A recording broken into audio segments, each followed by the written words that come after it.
Hi, Ranga sir. Thank you so much for speaking to me. Absolute pleasure, Nupur. And can I say this is absolutely is brilliant Thank to you. be with you on this podcast. And how is it I have often wondered that two of the bravest people I know are both called Nupur. Thank you, You're Ranga one sir. of them. Thank you. Really? But congratulations on the massive, unprecedented success of your book. Thank you. How many copies have you sold and what is the status? We need to know that first. So I think it's 36,000. Wow. It's been 7 weeks now, a month and a bit. And I've been completely taken by surprise. I absolutely did not expect this. I never wrote it to sell it. And, before this, the experience of Anand Ranganathan, the author, has been just write books for the love of it. And this was the same.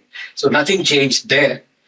Except I think somehow, I think the content of this resonated with Indians. And I've had many non-Hindus also, come up to me and say that, they found the whole topic very intriguing to begin with. That why is it that you feel the majority Hindus in this, everyone keeps telling us Hindu Rashtra are the ones who are aggrieved.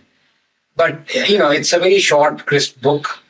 And after, they're through with it, they say, this makes sense. And it's not just about the discrimination that every Indian feels or gets. Every one of us has been discriminated against at some point or the other. Unless one is Rahul Roshan, then of course, he's the one who's discriminated. He's responsible for it. But in this book, I exclusively concentrate on the constitutional, legal, educational, and societal discrimination. That is specific only to Hindus. That's the irony. That, Hindus are being discriminated against constitutionally. That, I think it resonated with people once they read through the thing. And even to be honest with you, I used to, at times when I came across such discrimination, apartheid, you may call it, because it's state sanctioned, I would say we are second-class citizens. And I said this before. Then a week later, something else came about, and I said, oh God, we are third class, then fourth class, fifth. So, these are the 8 reasons why we're 8th class. And people are constantly coming up to me saying, sir, this is the 9th class. This makes us 9th class. So I've consciously not added to it. I'm sure we would become sooner or later 10th class, 11th class, but it has to be watertight. It cannot be, of course, we'll go through the whole thing. I'm just preempting your questions and answering it. I'm sorry, I shouldn't do it. But for example, a law that discriminates currently against the Hindus, but can at some point or has previously discriminated against non-Hindus will not be included in this. This is exclusively discrimination against Hindus. So I have seen all your interviews about the book when I was researching.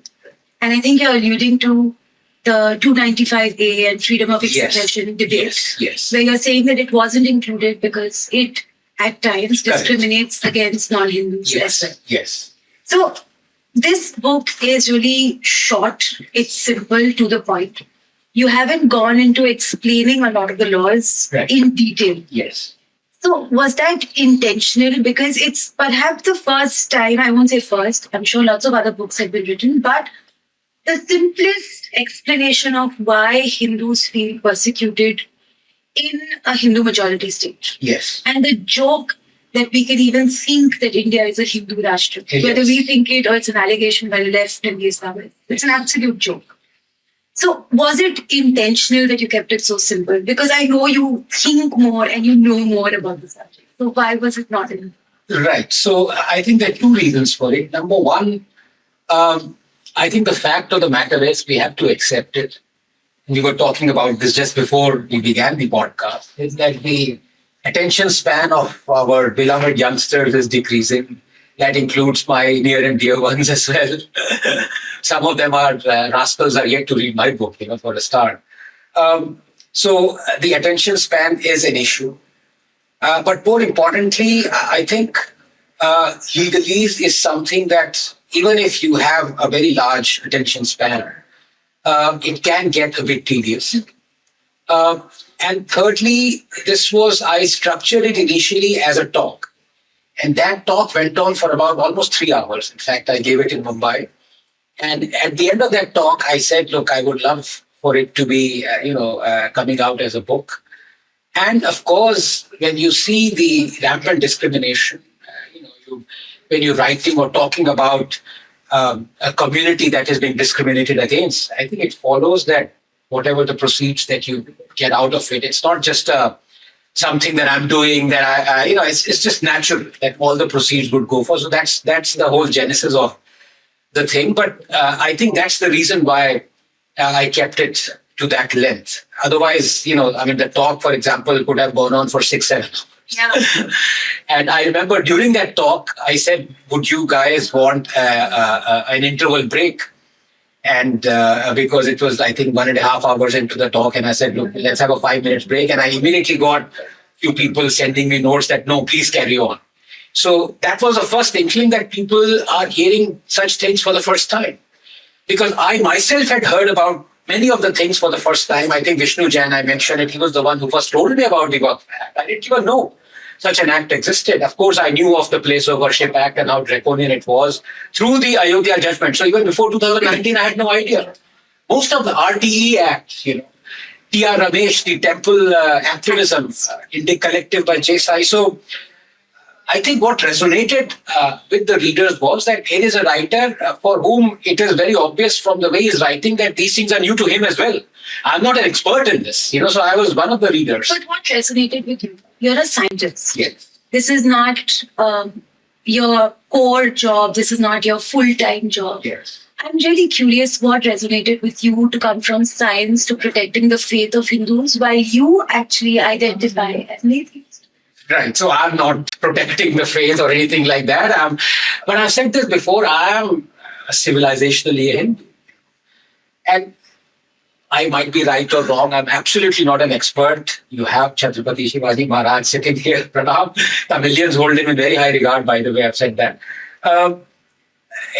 I've always considered myself civilizationally as a Hindu. I think every Indian, even if you may refuse, even if dishonest leftists refuse, civilizationally they are Hindus. So that's one. You can say maybe out of ignorance, certainly not out of deep knowledge. I believe Hinduism is not a religion.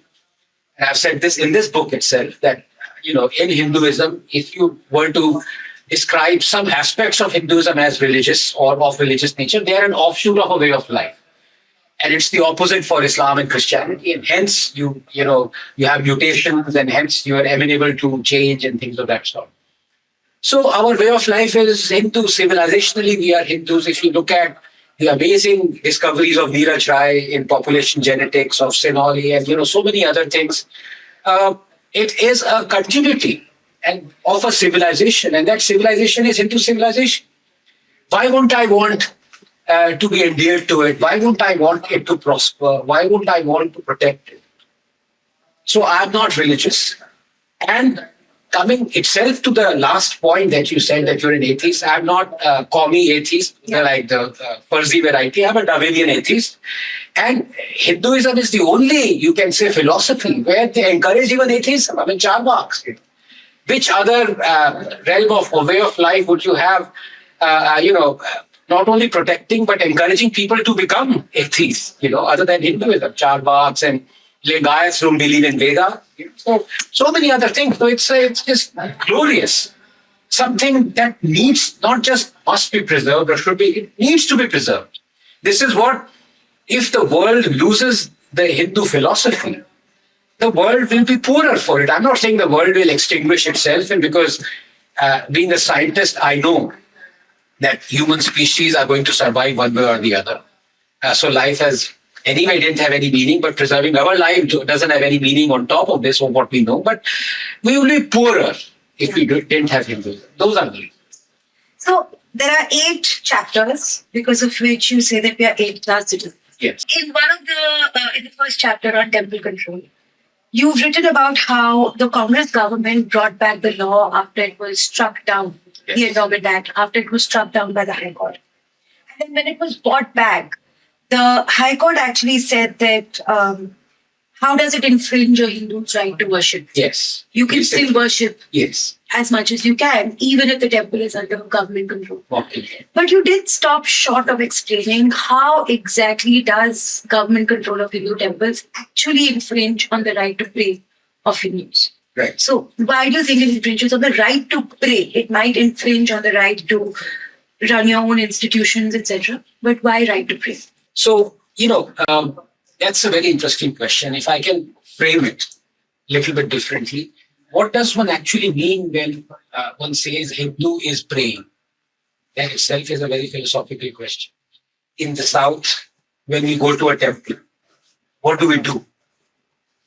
When we see people entering Sri Padmanabha Swami temple or, in Madurai, so many temples, do they just go and stare and wait for the doors of the Sanctum Sanctorum to open? In the South, you would realize, Nupur, that praying is just part of the visit to the temple, maybe a fraction of it. Overwhelmingly, it is to soak in the experience, serenity, spirituality, you may call it, to indulge yourself, to succumb to if you believe in the powers that are, to sit there, to deliberate, to discuss. It was part of your life. So praying, aspects of Hinduism are you can sit where you are. I can be talking to you right now and praying, if I'm a believer, praying right now. So I don't need a temple. Kan mein Bhagwan hai, wo keh ke aap. You don't need an idol. You don't need to express. But they exist. And people pray when they visit the temple. So when I say that Hindus need the temples and the governments stop it, if part of praying is also the ability of the temple to conduct a puja, then I quote the Madras High Court and Tamil Nadu government saying that we have 11,999 temples under our control and we are not able to conduct even one puja a day. Isn't that obstructing the whole idea of praying or the process of praying? So bit by bit, you are attacking, you're chiseling down the aspects that were a composite and prayer being just part of it. I can include temple idols being stolen.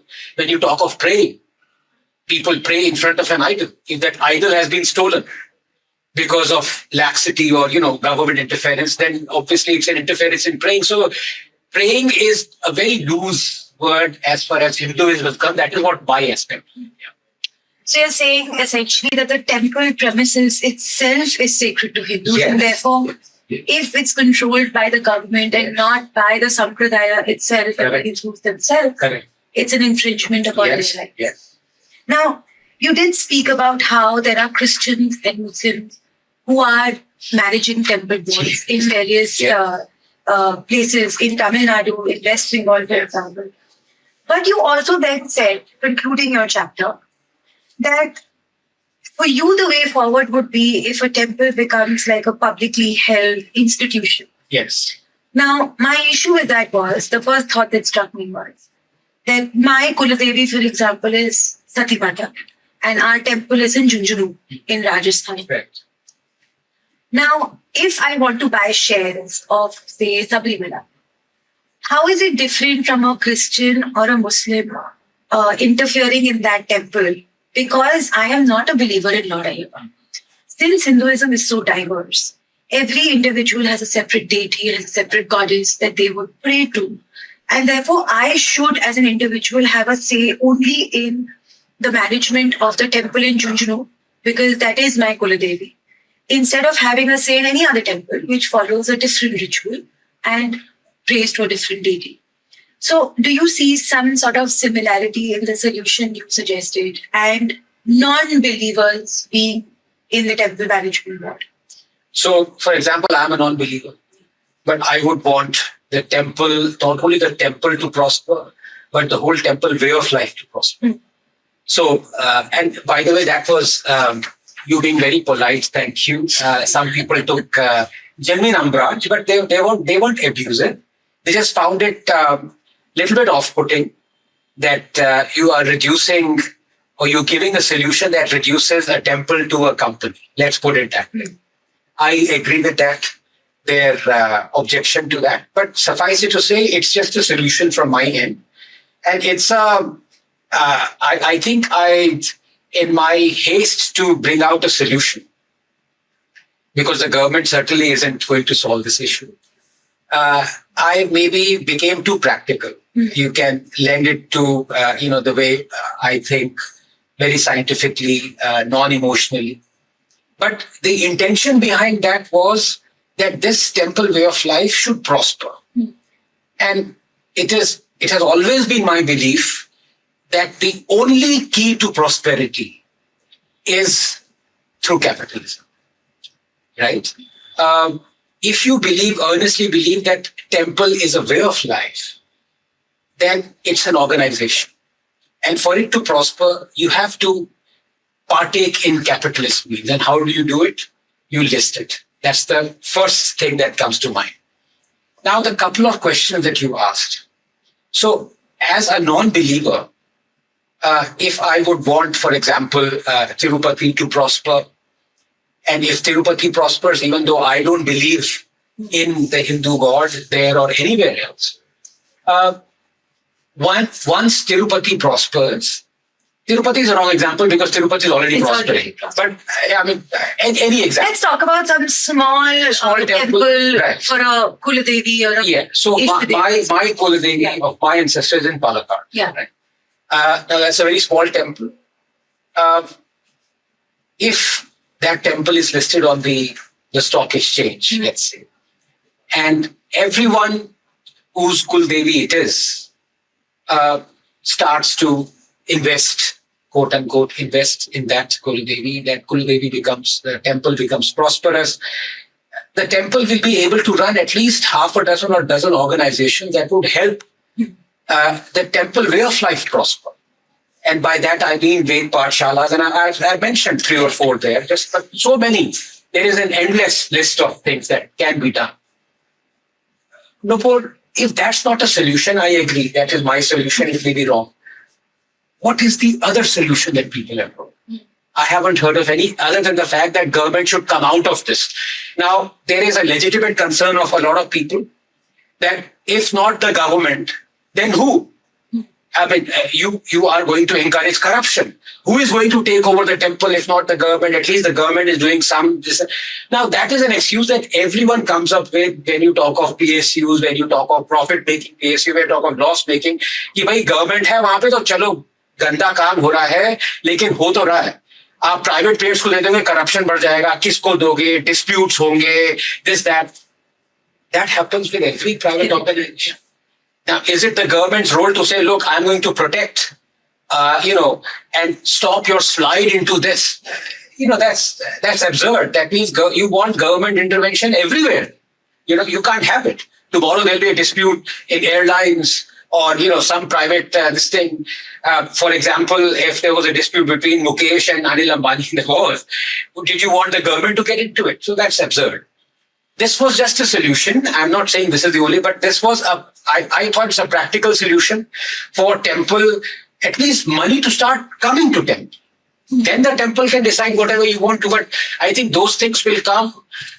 The problem is if the temples become very rich now, then by virtue of the government control, the government will start getting more and more money out of the temple. So this solution is applicable only when the government comes out of it. That's a catch-22. I find it funny when, one of the criticisms is, as you mentioned, that there'll be more corruption and if it's maybe safer with the government. Right. I don't think there's a more corrupt institution than the government. Yes. And to assume that the devotees would fleece their own Devi Devta far more than a heartless and soulless government is a criticism that doesn't make sense to me. Plus, I'm sorry, I'm being so hard in terms of practicability.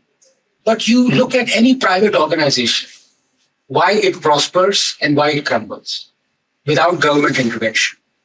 At every point of this stage of prospering or crumbling, there are decisions that people make in that organization that result in the ultimate outcome. You look at Nokia. At one point of time, who could have thought that Nokia would be nothing? and Apple would be, something absolutely the buzzword, or any other organization making phones. My first phone was a Nokia phone that lasted, God knows how, built like a brick.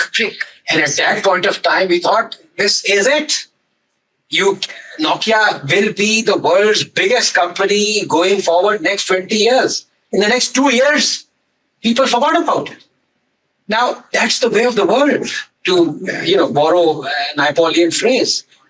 It is through competition. And if the temple management is corrupt, that the people realize it, the temple stops getting investment and money, then ultimately somebody associated with that temple will realize, will throw out the corrupt management, will bring in new blood, because ultimately, you have entered this Darwinian competition process that is always better than the government holding it. That is the simple thing. So I come from a business class family, or from a Banya family. And we have this tradition that 1% or whatever percentage you decide of your everyday business, when you sit down and do your accounting, whatever you want that day, a percentage is written in your accounting sheet. And then that money goes to the temple. Wonderful. Or the Gaushala that the temple is running. And this is a practice with most Banya families, most business families who are Marwaris. This is a practice. And, you have conceded to that, and you are saying that right now also. But honestly, I think if it's left up to the devotees and the sampradaya that believes in that deity, then the temple is bound to be taken care of. So do you think the control should go back to the original sampradaya that is supposed to be taking care of the temple? Or should there be public participation? Because that is another debate that is raging on quite a bit. So my heart, if at all a scientist has a heart, possibly does, because I'm married, says that yes, the sampradaya, or the original people who were, people who started the temple were the family, the priest. But my mind says public, because there's nothing like a public control, public listed. What it means is that the inadequacies are addressed much faster, because it affects the people who are affected. Those issues have to be resolved much faster. Very simple, right now, to be very honest with you, of course I care if Reliance crumbles tomorrow. Like I was worried when Adani was crumbling. $100 billion worth of investor wealth, our wealth, India's wealth crumbled to dust because of stupidity of Adani. Absolutely, and I've said it publicly, short of calling him IOT, because what kind of a corporate czar, rebuts allegations after a week, that too very thinly, silly videos and all, should have done it within an hour. But that's, other than that, if Reliance crumbles, I would be hurt, but if I have invested, let's say, 2 lakh or 5 lakh rupees in Reliance, it would hurt me immediately, wouldn't it? So likewise, if the investment or the decisions that are to be made for a specific temple are left to the people who are invested in it, I would say the misuse, the discrepancy, the corruption would be addressed that much faster. That's all. So it can go to Sampradaya, there would be fights over it and all that stuff. Or if it is publicly listed, then the decisions would be much faster. That's all I'm trying to say. But let me give you one example. When people talk about government control, and this is a very hurtful example, it's hurt even a non-believer, a Darwinian atheist. Recently, there was this Eradicate Sanatan Dharma conference, right? The guy who is in charge in Tamil Nadu, the minister. HRNC. Yes, that fellow was there. Explain this to me. All those people who believe that temple should be under government control, explain this. Let me look directly into the camera. All those, including those who were pre-2014, wanted the temples to be, the government to relinquish control. But after 2014, and I know many of you who said, no, it's all right. Modi ji is controlling, everything is fine. The minister who's in charge of this went to an Eradicate Sanatan Dharma conference. What can be more insulting? What can be more diabolically ironical? These are the things that are going out right now. How are we accepting this? That fellow should have, the chief minister should have said resigned immediately. It was the chief minister's son who wants it eradicated. So I'm sure he's happy that the man who wants to eradicate Sanatan Dharma is in charge of temples. And you can there was some semantics there because immediately they were surprised by the backlash, even though people who are in the know, especially South Indians who know about the legacy of Periyar and all those things, they've said 100 times worse things. But at least Stalin Jr. said he made a distinction between Hinduism and Sanatan Dharma just to mollycoddle the people who were aggrieved. But later on, when A. Raja took over the reins, immediately about the whole narrative, he didn't even make that distinction. He straight away said Hinduism is a menace. He didn't say Sanatan Dharma is a menace. So for them, there is no distinction. They actually want to eradicate Hinduism. How are you accepting them controlling Hindu temples? Answer me, all those proponents of government control of Hindu temples. The debate ends immediately. Yeah. So my last question on temple control, because we have 7 more subheadings, is it's been 9 years since the Modi government has been in power. And every chapter you have hammered this over and over again, rightfully so, that we have a government in power right now that is believed to be pro-Hindu. And yet, we have seen no positive steps taken by this government towards freeing Hindu temples. Yes, there were certain decisions taken in Madhya Pradesh, for example, and there was certain conversation around freeing Hindu temples in various states ruled by BJP. But at the central level and at a policy level, at a legislative level, there's been no decision. Why do you think there is? That's a very long answer to a very perceptive question that everyone's asked. I think the direct answer, and incidentally, the Madhya Pradesh one, nothing was in writing. Yeah. There's a couple of speeches of Shivraj Singh Chauhan. I think he just said it to the audience, भावनाओं में बह गए थे, इसलिए कह दिया उन्होंने. I think to answer this, let me not be cynical, because a cynical answer is BJP is as good or as bad as the Congress. That's a cynical answer. It has a ring of truth to it. But a serious answer to that is that BJP is not anti-Hindu like the Congress is. Ample evidence of that. There are some acts we'll go through that Congress is blatantly anti-Hindu. You have even non-BJP, non-Congress governments wanting to eradicate Hinduism. What can be more anti-Hindu than that? The BJP somehow right now is not pro-Hindu. So the difference between Congress and the BJP is that the BJP will not, in the short term, hurt Hindus the way Congress does. But in the long term, the hurt to the Hindus would be the same as Congress. And I've explained it just to take one example of Hindu temples. When you're preventing or not allowing, or Hindu temples are unable to start hundreds of thousands of their schools, essentially in the long term, you are stopping the propagation of Hinduism, Hindu way of life, because that is what religious schools do. And if Christians are allowed to do that, Muslims are allowed to do it, you're stopping only the Hindus. So in the long term, you're hurting Hindus, right? So while the BJP is different from Congress in that respect, it's in the long term, they are equally hurting the Hindus for that. So theirs is a crime of omission, theirs was a crime of commission. Correct. Now, your second chapter was about Kashmiri Hindus. Yes. And instead of going into the details, there was one sentence that you wrote, and I got stuck on that sentence for a very long time. You wrote, Kashmiri Hindus are Gandhis without guns, and that is a singular reason why no one cares about their plight. Do you think that what is hurting Hindus the most, and why we are 8th class citizens today, is because we don't have the power of street leaders? Because I believe that you're perhaps alluding to the lack of street veto of the Hindu community when you say we are Gandhi without guns. And I say that because we are a failed state. We are a banana republic ever since we became a republic. I've said that. I don't know, I can't remember that I've said this here in this book, but I've said it before.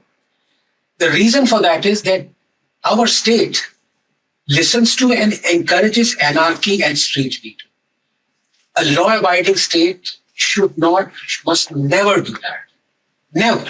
That's a cardinal mistake any democracy can have. That is respecting street veto. So I am not for respecting street veto at all, because that is anarchy. That is what these leftist chauthi fails do and succeed in, because our state succumbs to that. We've seen this government succumbing to it time and again. It did during the Shaheen Bagh protests. It did during the farm protests. It's done it time and time again. Not just this government. Philosophically, in terms of character, the Supreme Court has done it. Yeah. When the Supreme Court asked, and I think if not the bench, the Chief Justice of India asked during the farm law hearing, that all we see are the people who are anti-farm laws. Where are the people who are pro-farm laws? For the Supreme Court to make that statement, I think in the last 7 or 8 years, and I can be accused of bombast here and there, but this is the most ridiculous and dangerous statement I've heard, because in effect what Supreme Court was saying was that there are 2 million protesters, but the 250 million farmers who were for the farm laws later on turned out 82% of the farmers were for the farm laws. Supreme Court was asking all of them to leave whatever they were doing, growing the produce in Telangana, in Tamil Nadu, in Kanyakumari, in Mysore. Leave all that in Odisha. Come to Tilak Park, sit outside, do a dharna outside Supreme Court and say we are for the farm law. Is that how a democracy should be run? Because in a sense, that is what, so not just the government, Nupur, everyone is scared of the street veto. And that is what disgusts me, because that is the way of the left. And when I say Gandhi is without guns, it was a phrase that I borrowed from Arundhati Roy, who explained away the criminals and the crimes committed by the Maoists, cushioned it by saying they are Gandhis with guns. So in a sense, what she was saying was that gunning down people, resorting to violence is all right, because your philosophy is ultimately Gandhian. I mean, what can be more? Let's not go into that, what Gandhi said and wanted. But you see what I'm trying to say here? This nation listens to that. So if tomorrow Kashmiri Hindus were to have picked up guns, I dare say this nation would have heard it, like the Prime Minister shook hands with Yasir Malik, but then the left would have not liked it, because the left wants Maoists to pick up guns, Islamists to pick up guns, Khalistanis to pick up guns, but it never wants Hindus to pick up guns. That's the issue. So this leads me to the question of, there's an argument to be made that Hindus are never heard because Hindus don't have a spine as a community, and they don't know how to stand up for themselves. Sometimes, perhaps, street veto is also a sign of standing up for the honor and dignity of your community, because we know that the state has a propensity to A, be anti-Hindu, and B, concede to street veto, like it has. Not just this government. It was the same during Mahashay Rajpal, that's how 295A came in. It was the same during the Kohat violence. It was the same during Nupur Sharma, Kamlesh Tiwari. The list is absolutely endless.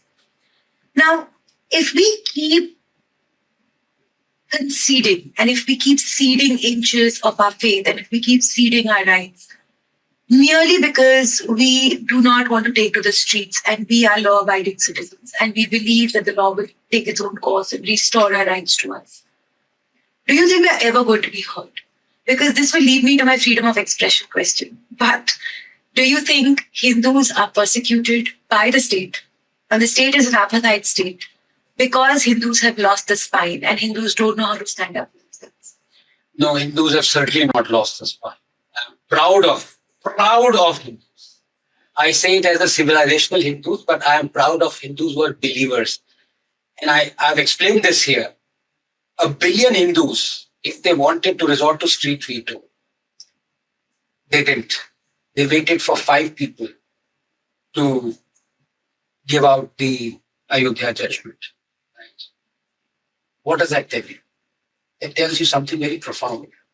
That Hindus believe in the rule of law intrinsically. The judgment could have gone either way. In fact, Of the 5 judges, many of them, one was considered woke, the other was not a Hindu, another religion. People didn't have a lot of faith in the Supreme Court, but it was a 5-0 judgment. Overwhelmingly because the strength of the argument provided by the ASI. So here again, science came to the rescue. But you asked a very profound question, you see, and here let me resort to, at the risk of getting trolled yet again. Everyone goes back to, whenever one is angry, goes back to the previous utterances of, someone you're angry against. और मेरे साथ ये होता है, लोग ढूंढते हैं एक तो डिमोनेटाइजेशन का, पर उसमें मैंने 5 आर्टिकल लिखे 30,000 word. So I gave out the reasoning why I am against demonetisation. तो उस पे मेरी थप्पड़ पड़ते हैं, बट ठीक है, as cool funny T shirt says Ranga sir जो कह रहे हैं सह लेंगे, थोड़ा सा सह लेंगे लोग, अब लोग सह लेते हैं. एक पे जो मुझ पे बहुत मार पड़ती है मुझे, लेकिन I am at pains to say or reason out why I said it, and I'm proud of why I said it, was that I think 2017, 18, or maybe earlier than that, I said if I was and I'm saying it again, so you can see I'm proud. मैं छुपा नहीं रहा हूँ इस बात.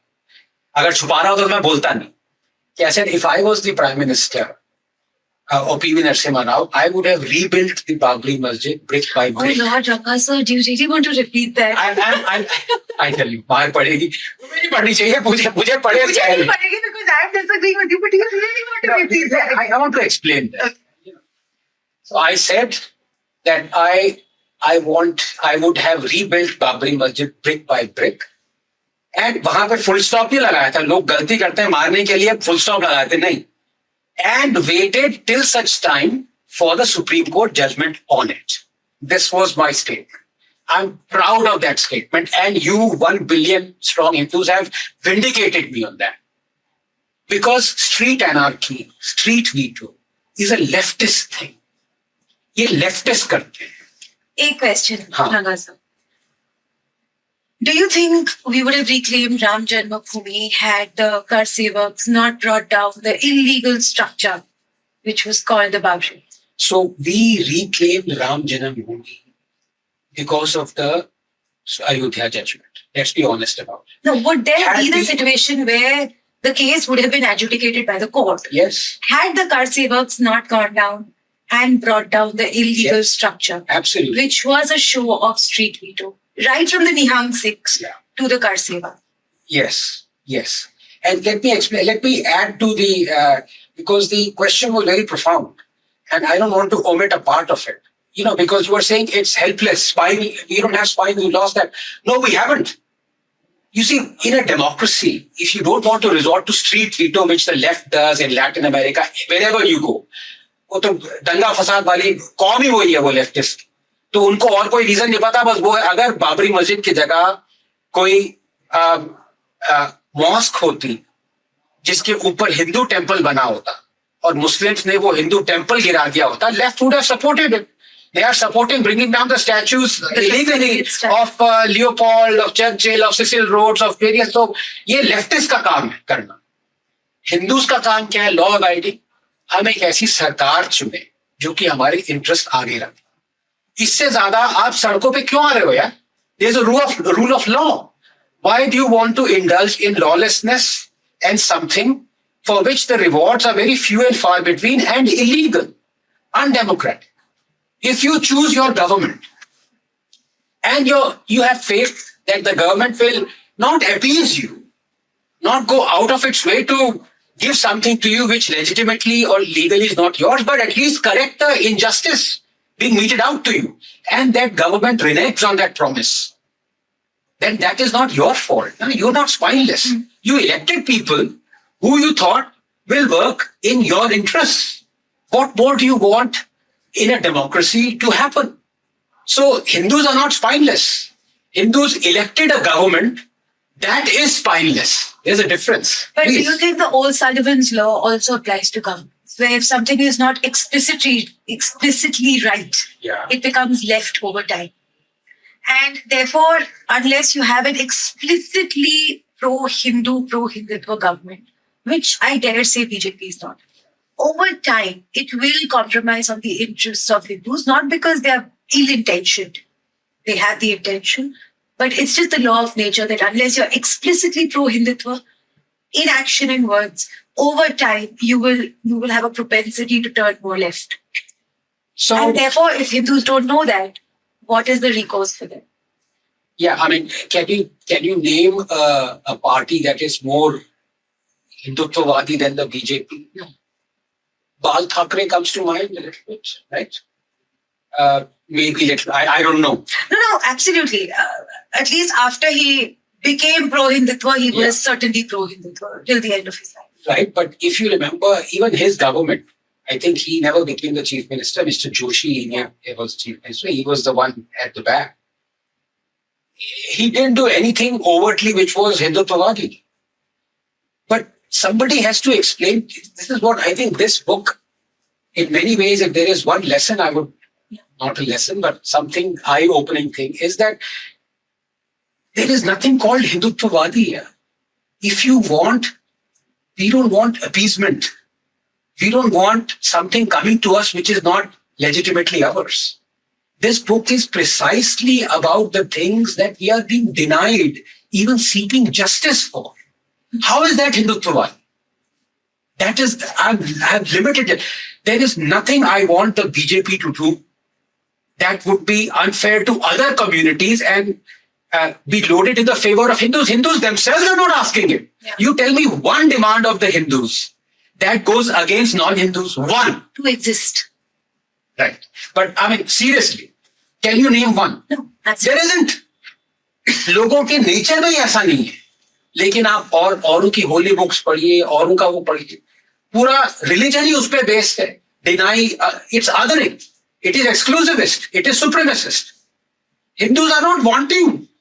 But we are branded, Hindutvawadi. So explain to me first, how are asking for legitimate right to not demand Kashi and Mathura back? वो तो दूर की बात है. भाई, you can't even approach the courts. Yes, reality. Kashi Mathura तो बाद में डिमांड करोगे. पहले कोर्ट्स मान ही नहीं रहे कि आप कोर्ट्स को दस्तक भी दे सकते. You can't even knock on the doors of the courts to demand Kashi and Mathura back. Forget about Hindus wanting Kashi Mathura back. So, this distinction needs to be made. Hindus are not spineless.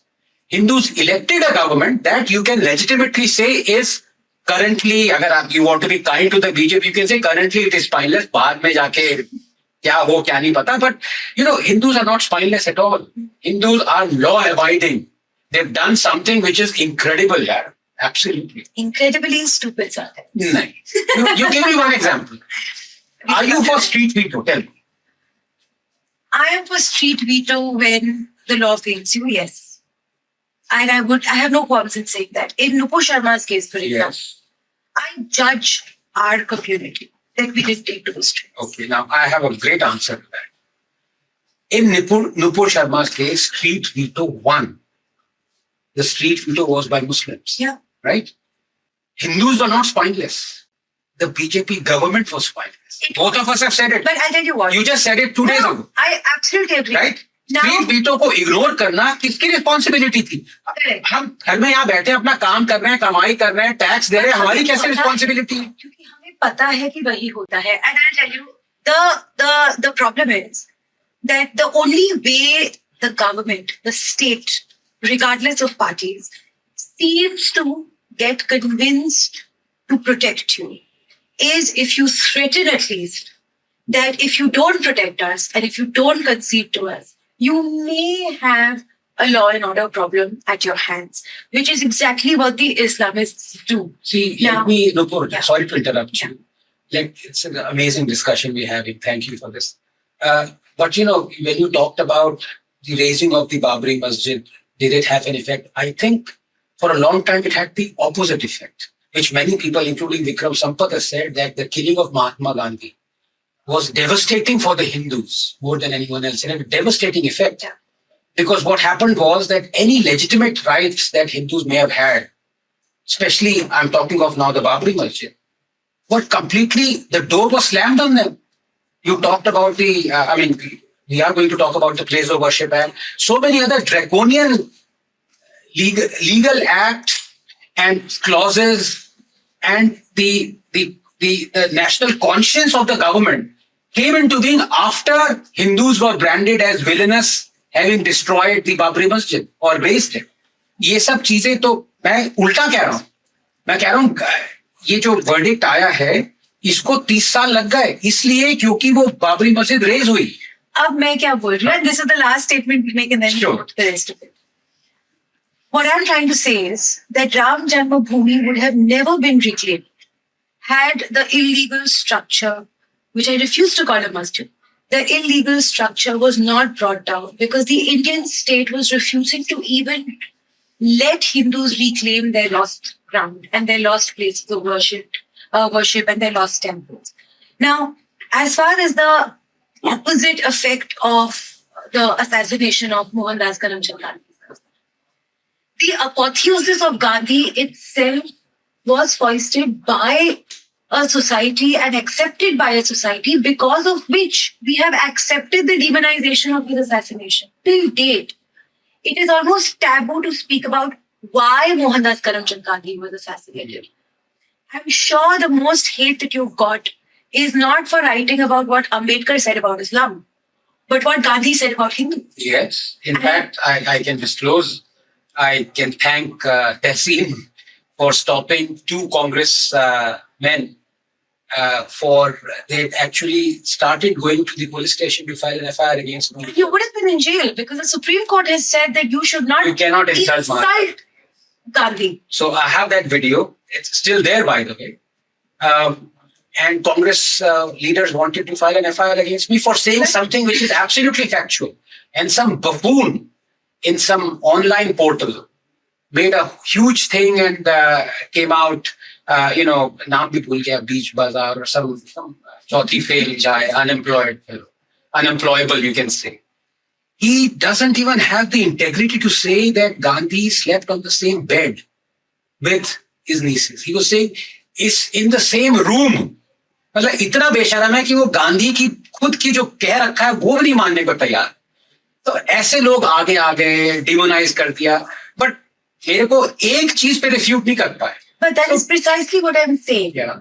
That because Hindus aren't aware of their own history, sorely unaware to a point where it's almost painful. इसकी गलती है. Hindus की क्यों गलती है यार? ये क्यों नहीं गलती है? हिंदूज ने गवर्नमेंट इलेक्ट करी जो कि 1 महीने में सारी किताबें चेंज करनी चाहिए थी. 9 साल. अब मैं किताबें लिखूंगा क्या? 9 साल. हाँ. Now, Hindus don't know for generations. It's not just this generation. It's not just the last 9 years that we suddenly become blind to our history. It's a historical problem with the Hindu society. And absolutely, the politicians and our leaders are to be blamed to a large, large extent. But when people are sheep who are blindly being led by by a blind government and accepting everything laying down without fighting for their rights, without raising their voice, and being historically neutered because the apotheosis of a man like Mohandas Karamchand Gandhi, who is going to stand up and give you your rights unless you demand for your rights? In Nupur Sharma's case, the Supreme Court took a slight step back after these comments were made because the Hindus stood up and created such a hue and cry. Not at all. Then what do you think? What was the reason? The government was totally spineless. I really, Nupur, we must not blame the Hindus. No. I'm saying the government was. I'm saying the Supreme Court took a step back and finally gave her the relief that she was seeking, and did not put people like me inside for contempt because there was a request to initiate contempt proceedings against me. Because there was a backlash by the Hindus. Because the Hindus stood up and said that we will not let you do this to Nupur Sharma. Had we done that during Kamlesh Tiwari, maybe there would have been some positive action that could have perhaps at least prolonged his life, if not saved it forever. So there's a distinction you made. I mean, what you're saying is that the Supreme Court, the 2 judges who said all those, actually abused Nupur Sharma, said all wrong things, blamed her for the murder of Kanhaiya, blamed her, said loose tongue and all that. The thing is that the backlash was against the Supreme Court. Yeah. where was the backlash against the government? It was there, but the government is far more shameless apparently than the Supreme Court. And therefore it didn't affect them. So what matters? Tell me. But at least the Hindus stood Street up. veto से कौन हारा? Government हारी. कतार के 1.5 million population के सामने अपने घुटने टेक दिए. नुपुर तो अपनी थी. अब आप क्या चाहते हो कि जो मुस्लिम्स का स्ट्रीट जो हुआ, दंगा किया, फसाद किया, मोलोटोव, आर्सेनल, कानपुर, हर जगह वो हिंदूज भी करते, तब गवर्नमेंट जागती. Isn't that wrong? But you know what I'm saying. I'm saying that as much as we dislike the phenomenon of governments taking a knee to street veto, it is sadly exactly what influences them to take decisions in your favor. And if not street veto, Hindus will have to at some point of time decide to be much louder. Otherwise, their voice is going to drown because the people you're fighting against are too loud to ignore. Yeah, I mean, it's street veto is always a solution. It is the wrong solution in my voice, because I trust democratic institutions, in a democracy rather, to function like they should, with strength, with resolve, and with justice. And when all three go missing in the government and the Supreme Court, then what you say holds true. But I would never blame the Hindus for being spineless. I would always blame the people. Yeah, एक sentence चाहिए होता है आपको leaders से. सब, see, democracy में don't talk about the sheep, talk about the shepherd dog. अभी कौन है हमारी democracy में shepherd dog? Modi. Modi, right. Yeah. Now, was there one statement that he made? Every one of them would have, कोई riot नहीं होती, कोई दंगा नहीं होता, सब लोग कहते कि चुप रहो एकदम, बकवास मत करो. What Nupur has said is derived from or quoted directly from the two religious texts. So unless you want to redact those texts, और मीडिया की क्या बात करूं यार, वो अभी IAS अफसर ने कुछ बोला था बहुत गलत चीज राम उसके बारे में, खट से मीडिया आ गया था टेक्स्ट लेके कि देखो यहाँ लिखा हुआ. तब कहाँ इनको सांप गया था, तब नहीं ला सकता ये हदीस जहाँ पे पूरा लिखा हुआ जो कोट किया. So in fact, even if the Prime Minister or anybody as high up, within the top 4-5 people in the government had come out and spoken about Kanhaiya Lal's murder, just like Macron spoke about Samuel Paty's murder, for example, it would have created a global impact. Hindu की गलती नहीं है ना, मैं ये बताना चाह रहा हूँ. Over did window Hindus shift. Anyway, this is an argument that we've had so many times, and about freedom of expression and 295A and street veto that I'm sure we'll continue, because I'm not letting you go just with one interview. Now, coming to legislations that appease non-Hindus but targeting, I'll just read out a small passage that you wrote. The truth is that the state has been blackmailed and browbeaten to such an extent that the so-called liberals, progressive, conscientious feminists outrage on Karwa Chauth, but slither under their favorite Parthasati rock when it comes to giving equal inheritance right to Muslims. These feminists will talk of anything, but the fact that even courts in our country have begun to ratify the allowance of Muslims to marry on attainment of puberty, violating the most sacrosanct of our laws, namely the Prohibition of Child Marriage Act, and the High Court judge who okayed the marriage of a pubescent Muslim girl is now in Supreme Court. He was one of the judges who blamed Nupur Sharma for beheading of Taylor Kanhaiya Lal. Now, again, why do you think that the Supreme Court is far more comfortable in their attempts to reform Hinduism and to reform Hindus when they're already pretty highly evolved as a community, but shy away when it comes to the Muslim community and Islam? Is it because they fear street veto, and is it because they feel that they will also be blamed for having loose tongues? Yeah, it's 4 words, Sartan Sujida. There already is a contempt of court against Less Sai is fighting for it. I think in the next couple of weeks is the hearing, but that is irrespective of what I'm going to say out here, because you asked me a question.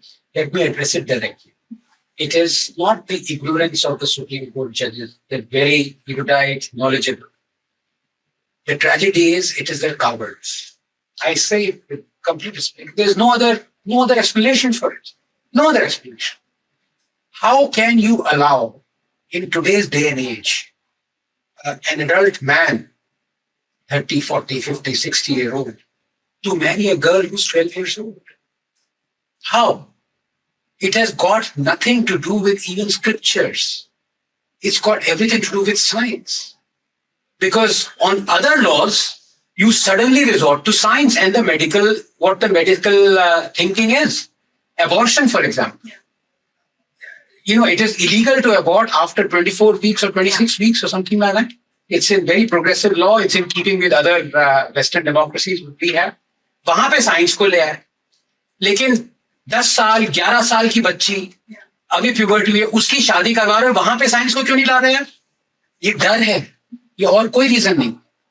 और इसमें again one leaders needs to get up, either in the government. Media तो कोई सुनेगा नहीं, वैसे भी media नहीं बोलेगा. और more importantly the chief justice of India, the chief justice, ये भाषण देना आप कि अबॉर्शन पे आप साइंस को सुन रहे हो, लेकिन चाइल्ड मैरिज पे आप 10 साल की बच्ची को ओके कर रहे हो, ये आपका डर है और कोई रीजन नहीं है. He's also okaying gender politics, and therefore I dare say that he might be a little divorced from the scientific community. यार उसमें पता क्या है ना, वो wokeism, you are getting into territory which is right now not dangerous. Yeah. This is physically dangerous. You are endangering the whole body of a woman who's not yet become a woman. This is a crime. Why else do we have Prohibition of Child Marriage Act? हटाओ ना फिर उसको. Why? It is beyond. I'm not joking. There are very few things that get my goat. Yeah. And one is you do things to children without consent. I'm holding my words. It's the biggest crime. The problem is that when it comes to Islam, the assumption is that even a 10-year-old, 11-year-old, 8-year-old, 12-year-old, if they have reached puberty, they have the power to give consent. And it is so unconscionable that educated adults buy into that assertion that little children who are 9, 10, 11 years old, 12 years old, have the power to give consent to something so life-altering. I don't think they buy into it. They've started to believe it. There is one screechy radio jockey, who's become like the totem of the kind of darbaris, like Arundhati Roy. She's the new avant-garde, this thing. She is hopping around from one fest to the other, talking about feminism and, Muslim. But in this complete silence, in inheritance, unequal inheritance, wife beating, this, puberty upon puberty, marrying is legal. Complete silence. There's not silence on us. I'll tell you something. There is advocacy. There's advocacy. That's crazy. There were these cases from Uttar Pradesh in one colony, in one area, where a lot of cases of so-called love jihad. I hate the word love jihad, which is why I say so-called. But little girls being groomed, women being forced to convert to Islam, etc. They were, being reported. And when an investigation was conducted, most of the girls, I think there were 12 or 13 cases that they investigated. Most of the girls were minors, 12, 13, 14-year-olds, who were, supposedly in love with these adult Muslim men, and they, quote unquote, ran away.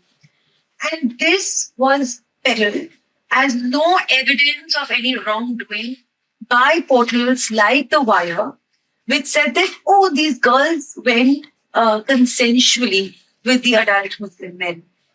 So the assumption that when the perpetrator is a Muslim, the girl, even if they're 10, 11, 12, 9, 8 years old, they have the power to give consent to A, run away, be in love, have sex, marry, and convert their religion, is something that the left has truly internalized.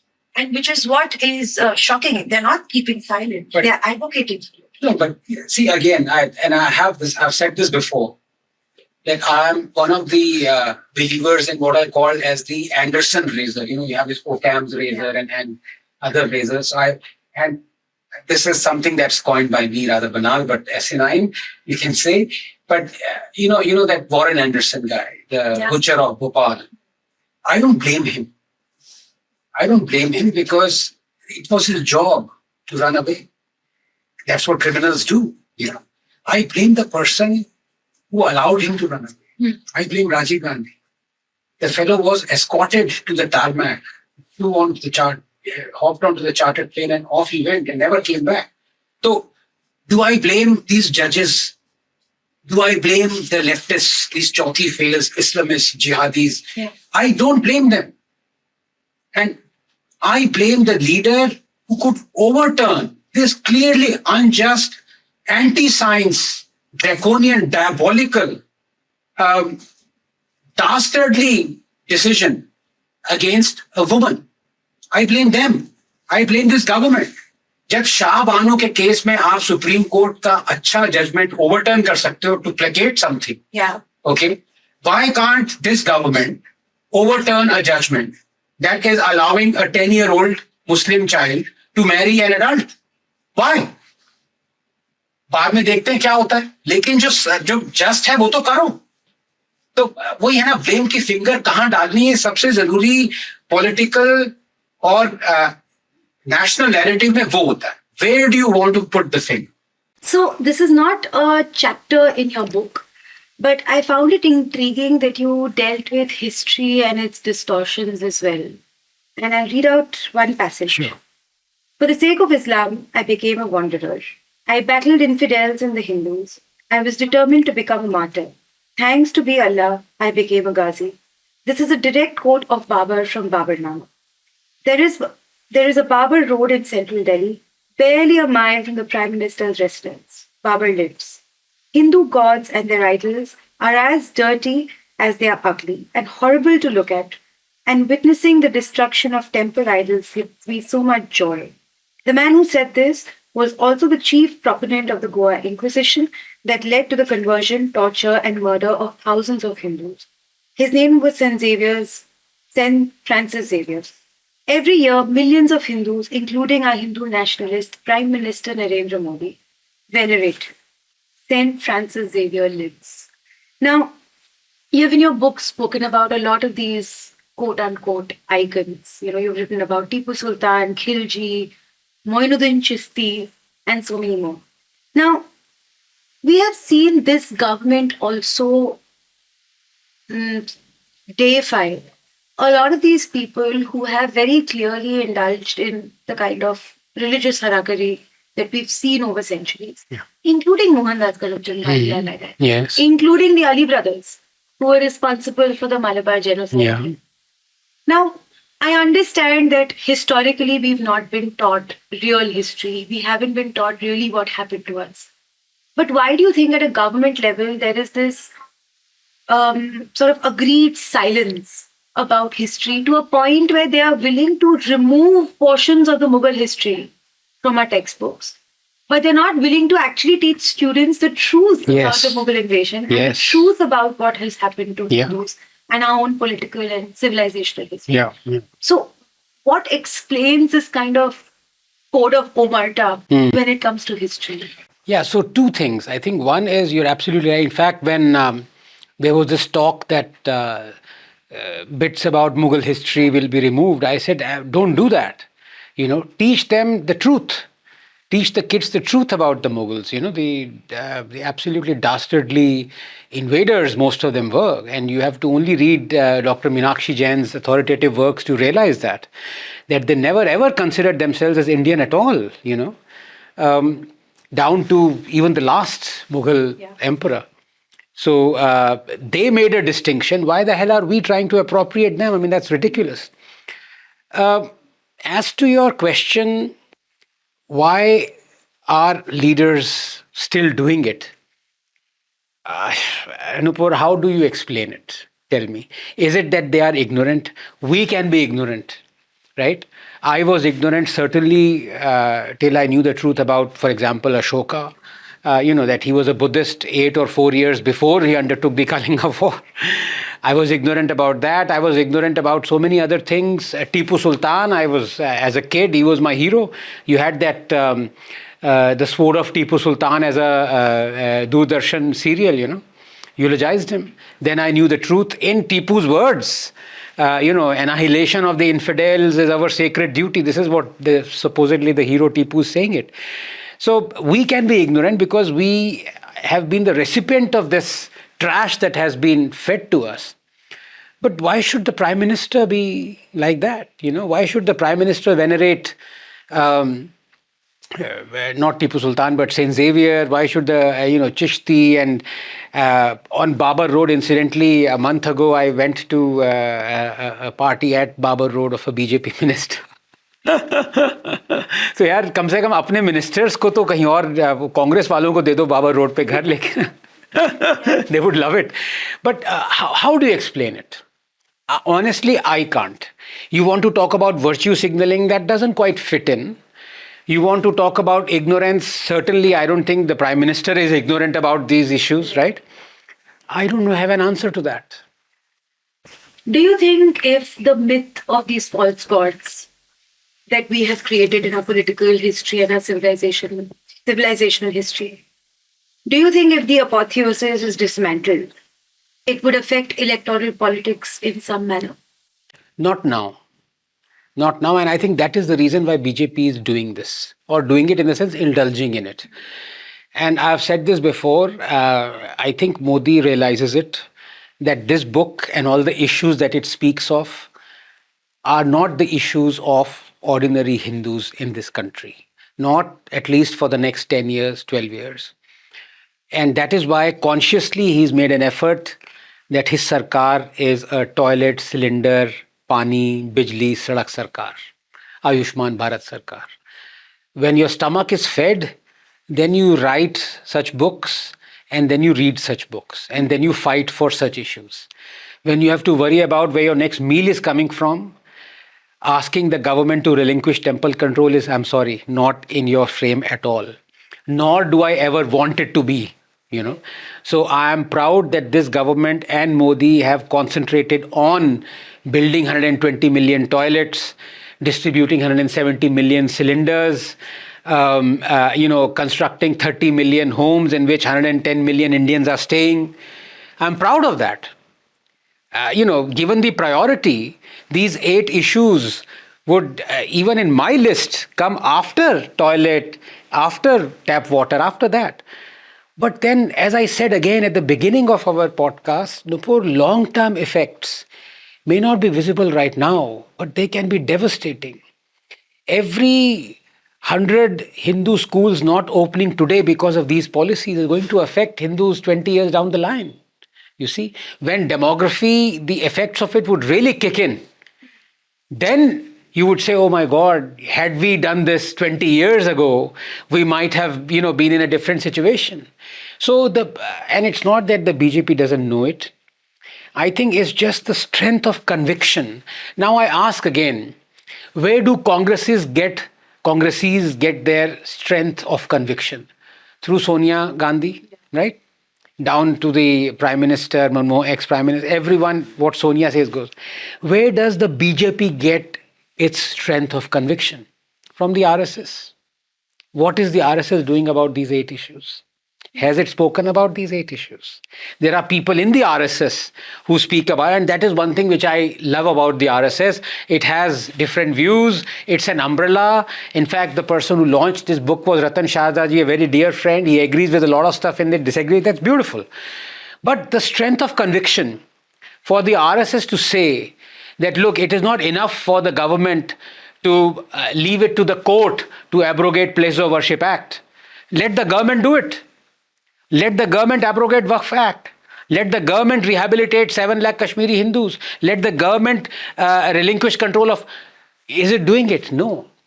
So, again, I'm again being very cynical, but I want to go to the root of the issue. You see, it's not one politician or 2 politicians that is to be blamed.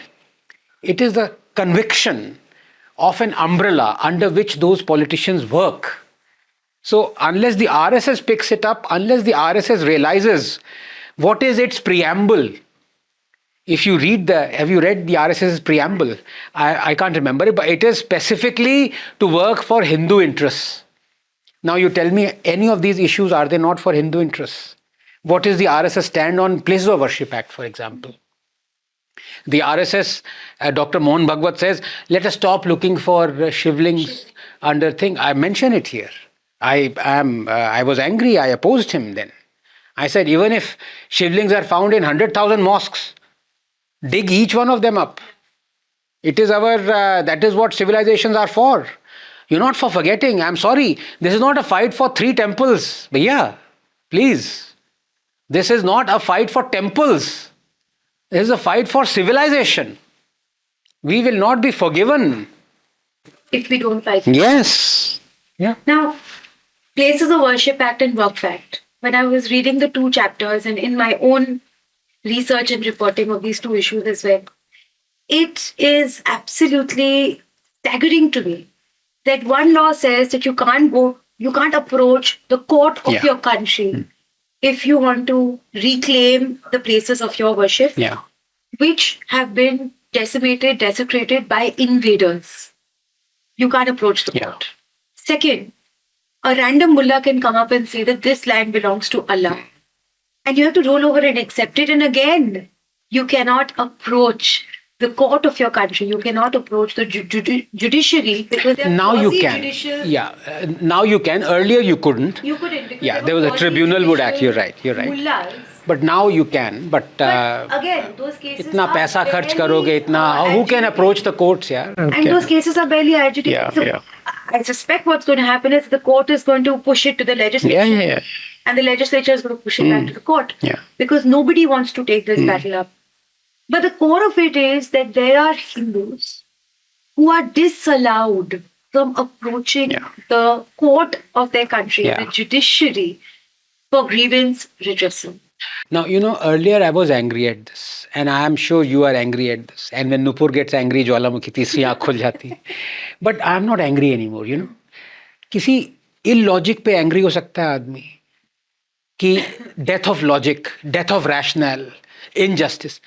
You can't be angry at something that is patently bizarre. In a democracy, you are taking away the rights of a citizen to approach the court. Citizens are maybe demanding, maybe not demanding, that Kashi and Mathura give it to us. But you are stopping them from approaching the court to decide. How is that democratic? Explain. Ratifying the thing. I have read the chapter and verse of what he said. It's diabolical. It upholds secularism. I mean, it's just, but उसमें वही है ना फिर. अब मैं blame करना चाहूँ तो मैं सुप्रीम कोर्ट को blame करूँ, चीफ जस्टिस को blame करूँ, ठीक है? मैं सबको blame करूँ, पर वही है ना, लोग सी नहीं है, मतलब उसका वो क्या कहे, अनुवाद कैसे होगा, वो पागल, लोग, वो ये देश चुनौतियों से नहीं. Let's leave it unfinished. लोग एकदम समझ जाते हैं. And I dare say, ये पॉडकास्ट लोग सुन रहे हैं, सिर्फ इसलिए सुन रहे हैं कि हम अपने व्यूज चाहे गलत हो चाहे सही हो, जो मन में आता है हम बोलते हैं. किसी से डरते नहीं है. तुम नहीं डरती. देखो यार, लोग भले ऑप इंडिया को कितनी गालियां दें, सबसे ज्यादा तुम your fellow sake, name sake के लिए लड़ी हो ना, वो तुम हो, नुपुर के लिए. अभी 2 दिन पहले तुमने सूरत में भी जो कहा, if you were a government mouthpiece, you wouldn't have said what you said, but you said it. So people are watching this. लोग देख रहे हैं, तो लोग ये भी देख रहे हैं ना कि यार देखो अब ये किसको ब्लेम करेंगे, हैं? इसने देखो सुप्रीम कोर्ट को ब्लेम किया, इसने चीफ जस्टिस को ब्लेम किया. भाई नहीं, मैं ब्लेम कर रहा हूं मोदी और गवर्नमेंट को कि जब कांग्रेस राजीव गांधी सुप्रीम कोर्ट की legitimate, lawful, just, fair judgment को ओवरटर्न कर सकते हैं, तो आप प्लेसेस ऑफ वर्शिप एक्ट को ओवरटर्न, एब्रोगेट क्यों नहीं कर सकते? ये सुप्रीम कोर्ट की गलती नहीं है, वो सेकेंडरी है, वो तो हिपोक्रेट है, मैं तो कह रहा हूं. बट गलती तो आपकी है ना. तो अब कहां वही आ गया, फिंगर कहां पे रखोगे आप? That's the thing. But this is this collective code of omerta, whether it's the judiciary, the government, Whether it's Prime Minister Modi or Congress, as we said, BJP is not anti-Hindu, but it is not necessarily pro-Hindu either. Yeah. Given the kind of decisions that they've taken or given the kind of omissions that they've made in taking those decisions. Ab isme, can I interrupt you for a minute? Because, I mean, I've just remembered when people demonize Narendra Modi, लोग अब इस पे Congress BJP में शायद ये भी एक complex हो कि यार लोग क्या कहेंगे, ये तो बहुत है ही है, हमें पता है, देखा है, लोग क्या कहेंगे. और कांग्रेस बिल्कुल नहीं डरती. कर्नाटका में आपने देखा धड़ाधड़ फ्रीडम ऑफ स्पीच का बैंड बजा रहे हैं. They don't give a dam, लोग क्या कहें उनको वो नहीं है. बीजेपी को, मोदी जी को बहुत है लोग क्या कहेंगे. इन्होंने लेकिन death of democracy, Rahul Gandhi जाके चिल्लाता है सुप्रीम कोर्ट को खरीद लिया, बेच लिया, इंस्टीट्यूशन मर गए, ये हो गए. Modi has overturned in the last 10 years, 9 years only one supreme court judgment, one. And not a single party, including Rahul Gandhi, said that this is death of democracy. Why? They supported Modi. You know what that overturning was? SC/ST Act के draconian measure. तो जहां जहां आपने supreme court के against गए, वहां पे आप सपोर्ट कर रहे हैं मोदी को. एंड यू हैव द गैल टू से कि मोदी इज किलिंग इंस्टीट्यूशंस. अरे शर्म कर लो यार थोड़ी सी. तो मुझे I am done with politicians. Problem comes when you are done also with the last door on which you have to knock on. That is dangerous, yeah. See, I think the opposition didn't really have a problem with the SC/ST Act and the decision taken by the Modi government, because the upliftment of the marginalized community, STs, STs, Dalits, OBCs, etc., it is a political point with every party there is in India. However, these issues that you have outlined in this book, it is only Hindus speaking for themselves. Because if the Modi government does not deliver on these promises, there is no opposition party that's going to come up and say, no, Hindus deserve this. And there is no, I mean, Shiv Sena, I talk, but that too in Bal Thackeray's time. Right now, the only Hindu party is BJP. Sadly, yeah, we should be working towards a future where the Kejriwal is trying to be Chota Modi, but people can see through it. He's not. We should work towards a future where the party in power is pro-Hindu and the party in opposition is also pro-Hindu. Then there can be competitive Hindu policy. Let me rephrase it, because people will then accuse you pro-India. No, pro-Hindu क्यों कह रहे हो? But pro-Hindu, नहीं. Pro-Indian. Just Hindu. I mean, just towards Hindu. And I am at pains to say this. You see, this is not asking for Hindus any special rights. भाई जो discrimination कर रहे हो उसको हटाओ. How is that pro-Hindu? That's not pro-Hindu. I'm sorry. The overturning of Shah Bano judgment was pro-Muslim. You tell me one thing that this government has done which is pro-Hindu. I can't think of any. Name one. No, but I don't also think that there's anything wrong if you're pro 80% of your population. But why should you be? You tell me one issue where you would be pro-Hindu. I'm asking you an issue. These are not pro-Hindu issues. These are just issues. You see. Because I'll tell you, pro-Hindu would be wrong. Honestly. Why should one be pro a community? One should be pro-justice. और उसी में निकल आएगा pro Hindu, because then I don't want, for example, Jains or Sikhs, Muslims to कि भाई उन क्यों pro कर रहे हो आप ये? पर प्रो तो है ही नहीं है भाई. ये जो डिस्क्रिमिनेशन हो रहा है उसको हटाओ. अपीजमेंट की तो बात ही नहीं कर रहा. In the first page itself I said this is not about appeasement at all. Hindus are not asking to be appeased. This is asking to remove the apartheid. Yeah. So when we took a break in between, I was telling you how I see my function as shifting the Overton window. And if I shift the Overton window in my head till 90%, I'm happy if even 5 people come towards 50%. So today I would say that I want Hindu appeasement. Okay. I don't want equal rights for Hindus. Because we're 80%, this is our civilizational land. You are a true Hindu. I have to interrupt you here. And I know your answer. When I ask you about anything to be done which is pro-Hindu, I challenge you to name one thing that you want pro-Hindu. बता दो. मैं pro-Muslim बताने के लिए अभी बता दूं आपको. 1000 बता दूंगा. Starting from not allowing the Prohibition of Child Marriage Act to be applicable, starting from not allowing equal inheritance, starting from UCC में जो सारे वो anti supposed just measures हैं वो सब नहीं. That is being pro-Muslim. You name me one thing that you want which would be pro-Hindu.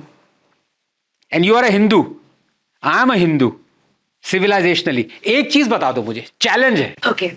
So one pro-Hindu measure that I wanted the government to take, and it fell short with CAA, was to declare India the natural home for Hindus, where any Hindu from across the globe can come back, has a right to return to India, has a right to return to Bharat, like Jews have the right to return to Israel. That's not pro-Hindu. That's being, I mean, बाहर जगह आपकी population 50% थी वो 1% होके रह गई है. वहाँ से लोग भाग रहे हैं. Daily there are rapes, murder, annihilation. Your civilisation outside is being annihilated. And when you're giving refuge to them, not exclusively, you also have Muslim refugees coming here. I mean, India is a huge 40,000 Rohingyas have been settled here, भाई. बाहर थोड़ा निकाला है सरकार ने, बल्कि और add ही कर दिए होंगे भी. So that's not pro-Hindu. The right to refuge should be limited to Hindus, much like Israel, because that's the only measure you have to say that India is a natural and civilizational home of Hindus. The only people who don't have a land to call their own today. The only people in the world who don't have... So you're not for giving refuge to non-Hindus? No. Okay. That's where I think CAA fell short. I don't think it should have included Christians at all. And I don't think it should have had a cut-off date. And if they had gone the distance and declared India a natural home for Hindus, as it rightfully is. So there we have a slight disagreement. I am for India accepting refugees across religions, but I am for India saying what you said. It's a natural home for Hindus. Declare that. Declare it. Any Hindu should be able to come. Absolutely. I go to 90%, you come to 60. Let's just hope that the Overton window shifts enough to meet at least at 70% somewhere. Now, two questions. One, do you think that, so you've said it not just here earlier, but in various of your interviews, many of your interviews, that you believe that Sanatan Dharma, Hinduism, is a way of life and not a religion where a lot of things go and are allowed. Correct. Right? Now, my question is, when you talk about the judiciary, and now it has taken on the role of dharma gurus of Hindus far more than the interpreters of law and constitution, where they want to reform Hinduism, they want to reform the Hindu society, they want to decide how high the dahi handi is, how many crackers you can burst, Nag Panchami mein aap kitna doodh chadha sakte, so on and so forth.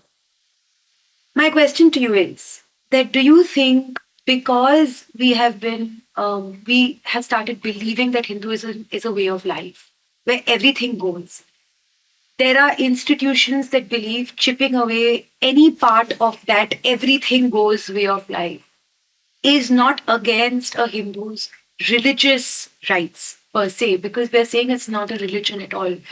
Now, when it's a religion with defined contours and defined boundaries, everything within that boundary, you can say that it is essential to your religious practice.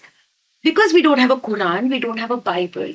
The court, like it did in the Triple Talaq case, it can't open the Quran and say that, okay, this is not in your book, and therefore we will have to. I agree. I've understood your question. Without the boundaries, yes. No, that's a very fair point you make. हर चीज को एक religious book में डाल दो और फिर कहो भाई ये तो हम मानेंगे इसको, तुम कुछ भी कर लो. यही हो रहा है ना. Abrahamic religions जो unreformable हैं और जो non-reformed हैं, उसमें यही हो रहा है. That you can say whatever you want. Say it. I will do whatever is written in this book. Hindus don't have that book. And you can't write a new book that would include all the things that you would want them to be. So let me answer it in 2 points. While I agree with the thrust of your thesis, you're absolutely right. If everything was in Hinduism was emanating from one book, then Hindus or violation of Hindu rights would be treated much more carefully and much more seriously No doubt about it. Absolutely not. But then again, the question comes, are Hindus in a better position that they don't have one book? That's a totally different, and I would love to be part of that podcast where you bring in, Ashish and so many other people, Jay Sai. They're much more erudite and knowledgeable than I am. But I would love to have that discussion because, as a scientist, what I can tell you, Nupur, that I'm not conservative by heart because that is antithetical to evolution. So the beauty of Hinduism is that nothing is sacrosanct in that sense, and even if you can go to the Vedas, there is enough differences being propounded in those Vedas that someone who seriously wants something to be consecrated as a law would be utterly confused कि यार ये तो ये था, अब मैं इसको follow करूँ कि ना करूँ, ये अरे लिंगायत तो कह रहे हैं वेदास को फॉलो नहीं कर रहे लेकिन वो शिव भक्त हैं, अरे चारवाक तो एथिज्म में बिलीव कर रहे हैं, ये I think that's the beauty. And we are progressing as a community because of this beauty which is inherent in Hinduism. I don't want Hindus to lose it. But again, I put the finger now squarely on people who are in a position of power to prevent this. In the sense that, yes, and I've written on Diwali firecrackers, and my thing is there's a cost-benefit analysis, and all those, we work on that. For Dahi Handi, for Jallikattu, what hurts people is not that you are banning a practice because today you think it is unfair or against animal rights or whatever. What hurts people is the hypocrisy, So, according to me, Hindus should not be hurt if animal sacrifice is banned because that's cruelty towards animals. But Hindus are hurt because you are banning the Hindus sacrificing animals. At the same time, you don't have the courage or guts to ban the practice of halal, which is patently religious in nature, which has a scriptural sanction to it. You are allowing it. That is what hurts people. Now, of course, there can't be a single book for Hindus. It's impossible. There are too many sects within sects and too many traditions and practices and cultural differences, etc. But Hindu society on its own, if it believes that all the oral traditions that are followed today, see, it is a self-evolving society in the sense that when something becomes redundant to your way of life today, it is phased out very naturally by the society. Yeah.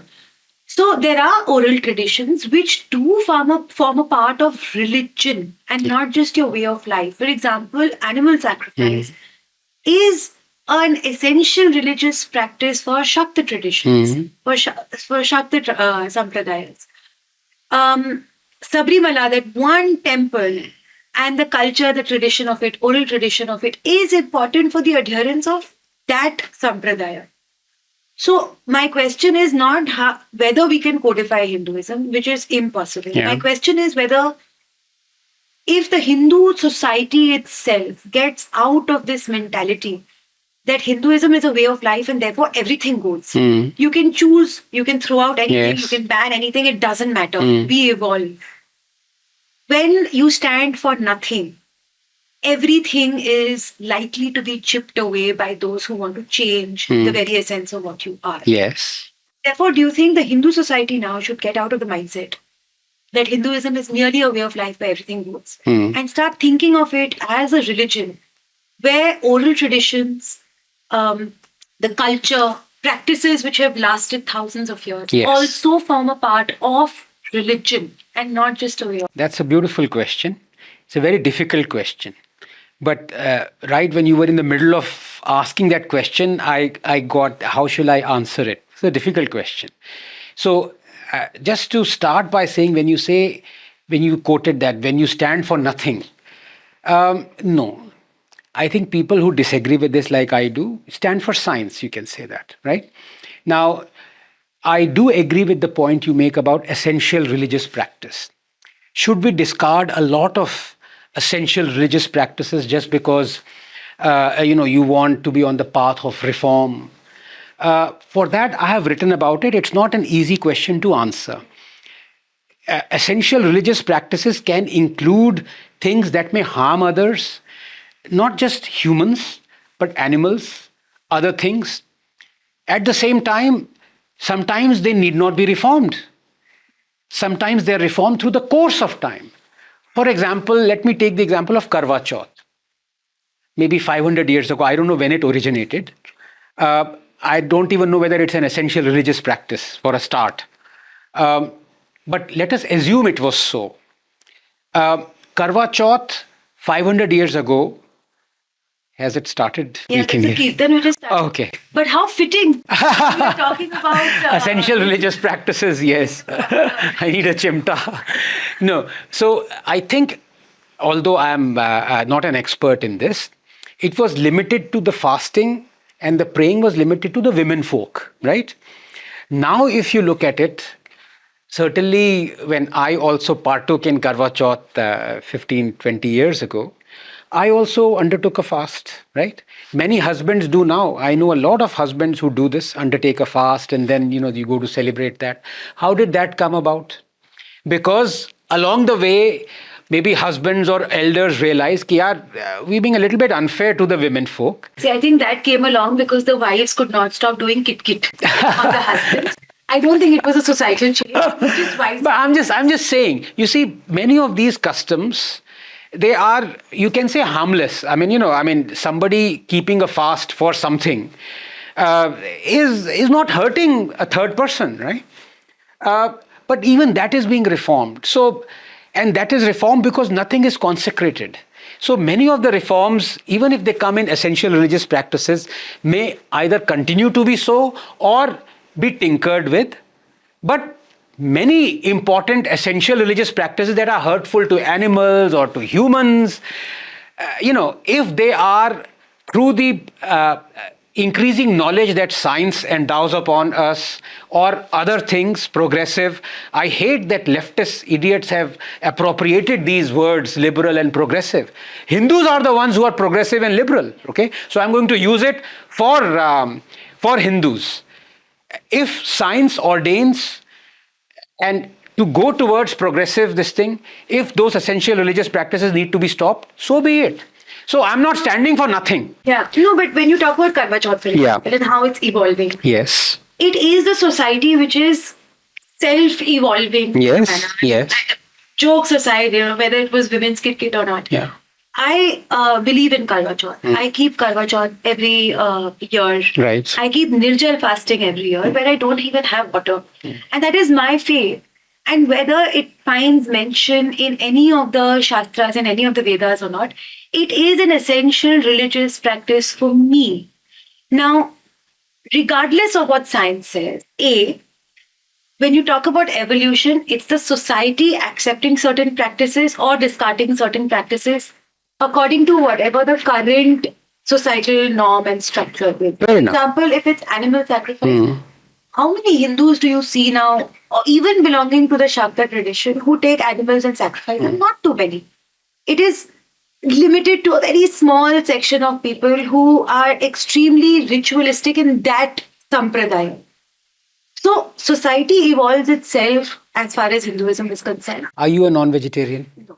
You're a vegetarian, like me. So I have said this much to the ire of my many non-vegetarian friends, that I believe all animal and pet lovers who are non-vegetarians are hypocrites. Absolutely. Right? The two things just don't gel together. Love for animals, at the same time devouring and enjoying an animal being culled, killed and then eaten, is the epitome of hypocrisy. My best friend has this beautiful sentence that he keeps telling. He's like, let's not eat anything that has a mother. And that's brilliant. I don't want to eat something that has a mother. But again, it's a society which is evolving. It is a society which is quote unquote correcting itself. But when the society starts saying that nothing is an essential practice because it's a way of life and therefore everything goes, you give that power away to institutions like either the court, the judiciary or the government to say that We are a way of life. We will strike down whatever practice that does not morally or ethically conform to our postmodernist thought process. And you have to be necessarily okay with it because your society believes that you are not a religion at all. Right. And therefore, you have no right to be offended. Yes. I said it in the first sentence itself. Yes. I said it in the first sentence itself that Hindus would not have lost any of their rights, right? Had they been like Abrahamic religions or said that everything is or must come from a book. It's a fact. Whether it makes Hinduism better or worse was the ensuing discussion that we had. But I do agree with you that from time to time we will have people who would adjudicate on this. Absolutely. But Nupur, leave aside Supreme Court judges and all, people have been adjudicating on Hinduism essentially for 1,000, 2,000 years. We've had so many practices. Supreme Court is a very recent phenomena, right? Judges, judiciary. We've had Adi Shankaracharya, we've had, our seers adjudicating on things that should be reformed or should not be. We've had reformers who've come in. We've had sects that have been formed. How are sects formed? How are millions of followers Dayanand Saraswati? I mean, today if you wrote Satyarth Prakash, you can see, the kind of things. So, for example, to have a sect called or association community called Lingayat, if today suddenly 1 million Hindus say that we are not going to follow the Vedas, we don't believe in the Vedas, you would, you would be outraged, right? But this sect exists. So reforms have happened irrespective, or decisions have been made to make those reforms irrespective of the courts. Now, the modern day seers, as you say, are the courts. I accept it. The question is not my accepting them. The question is the rank hypocrisy of them. That they are going to adjudicate on the height of the Dahi Handi pyramid, but they will cower away and shiver when it comes to banning a patently hurtful practice, which is Muharram, where people are killed when they self-flagellate and hurt themselves. That they will not call as inhuman. That is not in animal, that is inhuman. They are not prepared to ban it. That's the question. So now, the other reason why we are constantly under onslaught of reformation, which does not come from a place of faith, but comes from a place of postmodernist, liberal, Christianized worldview, is that Hindus have no non-negotiables. The Hindu society, we did at some point of time perhaps, but now the Hindu society has no non-negotiables. So these are our 10 non-negotiables. We will not compromise with these. The rest of it we can discuss, perhaps we can reform, but these are our non-negotiables. Now, if you look at the Hindu discourse, in the limited world, even of social media, and even of so-called ecosystem discussions and discourses, you have people who belong to various places in the spectrum of dharmic thought. And even those people who pretend or who claim to be at least one of the voices of Hindus in India and who are verbalizing the problems of the Hindus, they can't come on the same page and discuss issues. We've seen so much conflict between different groups. And now we go into the realm of which is not about your book. I haven't addressed this in your book, but I really want to know what you think, because you seem to be in the middle, where you are okay with both sides of the spectrum. OpIndia is also somewhere in the middle, where they're okay with both sides of the spectrum, by virtue of hearing everybody. Yes. Now, how do we solve that problem? Because if such a small, little, nascent ecosystem of intellectuals and thought leaders can't come together and discuss issues, how do we expect the Hindu Samaj at large to come to a set of non-negotiables? Bilkul. So let me answer the two. It's a fittingly last question, I think. And it's a very important question. But before I tackle the so-called acrimony that you talked about in the end, let me, when you talk about, let me ask you, a Hindu, devout Hindu, right? Although that is relative, who is devout, who is not, left to the Hindu herself or himself. Are you proud of, let's say, Buddhism, Sikhism and Jainism? I'm proud, right? Now, if you were to have, for example, some non-negotiables, then these amazing Indic thoughts and philosophies would not have emanated from Hinduism, right? So the very fact that you have Sikhism, the very fact that you have Jainism, Buddhism, and so many other sects of Hinduism, having come from Hinduism, a philosophy. I mean, the caveat is I'm not an expert. Please, please don't ever think my views could be completely wrong. But this is what makes me proud of Hinduism. That you just answered it. You're proud of Sikhism, Buddhism, Jainism, and I am proud of the fact that two people who are actually fighting the most for the Hindu cause are Jains. Vishnu Jain, his father Hari Jain, and Meenakshi Jain. So I don't make any distinction. These are philosophies. And tell me one philosophy or religion that has emanated from Islam. You have sects, but it is a philosophy. संभल जाओ भाई गुस्ताख है. Many people are terrorists in the mind. So it is a philosophy, it's a thought process. It's a way of... बस कर पगली अब गर्दन कटवाएगी क्या? No, but you see, the point I'm trying to make is that if there were non-negotiables in this philosophy, then these amazing new genesis of these philosophies would not have happened. World would have been poorer. India would have been poorer. You talk of Panch Pyaras. How were they selected? How did our gurus know कि जगन्नाथ पुरी से एक आएगा पंच प्यारा? रंजीत सिंह जिन्होंने काशी विश्वनाथ के temple पे सोना चढ़ाया है, जो देवी को मानते थे. I mean, as someone said, if you were to remove Hinduism from Guru Granth Sahib, you only be left with the spine. Such a beautiful thing to say. And you look at Jainism, removed from spirituality. I think the closest that comes to science is Jainism. You look at, Alexander Velenkin and his theorems based on Jainism's concept of universe, and Buddhism, and it's just incredible. If Hinduism was structured like Abrahamic religion, these things that you are proud of, we are proud of, wouldn't have happened. So to answer that, the essence of Hinduism is what I come to next, acrimony. Now, I have absolutely, Nupur, no issues with these agreements. Before you go there, yes, it's very interesting. My first episode, when I spoke to Ashish, he said this bit about, before you go and say, tum bhi Hindu ho, tum bhi Hindu ho, tum bhi humse nikle ho, grow a spine, have some non-negotiable. And then in this episode, we've had you say the exact opposite. Yes. And I hope that in one of these episodes, you can actually get the two of you together. Oh, I love Ashish, by the way. I was about to say this. I disagree with few things that he says. But I love him. I love the way, in a very even-tempered way, in a very erudite fashion, he articulates his views. It's beautiful.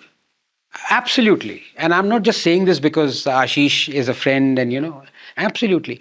And there is nothing better than a disagreement. And I've said that if there is only one lesson is a very big word, it comes from big people.